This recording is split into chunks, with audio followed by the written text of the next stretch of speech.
Why can't African countries and Africa as a regional project establish an agenda?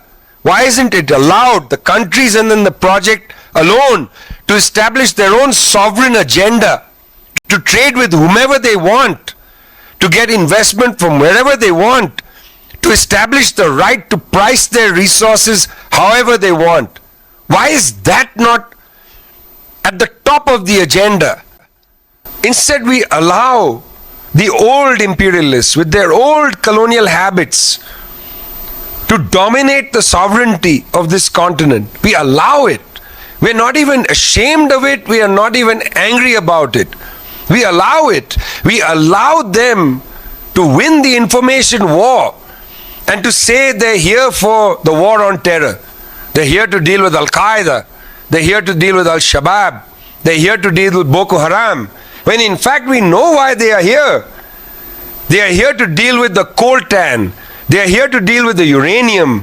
They are here to deal with the natural gas. They are here to deal with the money. That's why they're here. And yet, their information war, their powerful means of entering our brains, not only through their news establishments, but through their cultural production, through their films and so on, through their Netflix series that we all watch.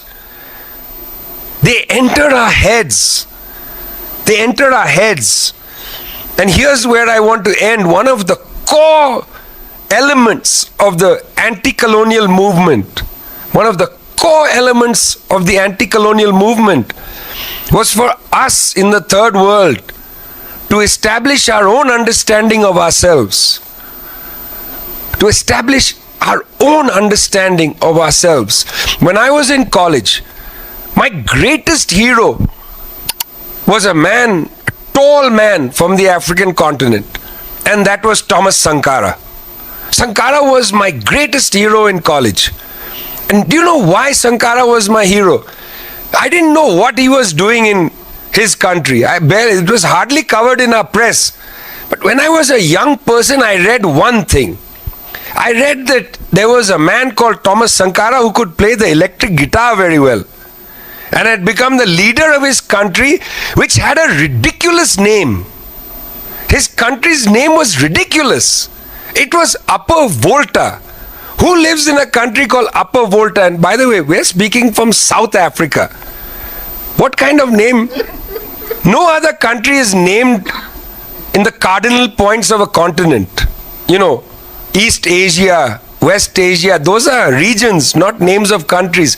But Upper Volta, above the Volta River, those are classic colonial names. Thomas Sankara comes to power in Upper Volta. And he says, I don't want to live in a country with this ridiculous name.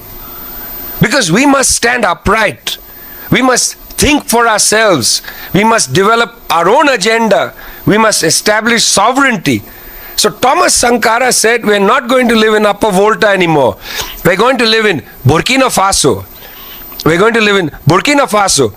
Burkina Faso, we're going to live in a country called the Land of Upright People. The land of upright people.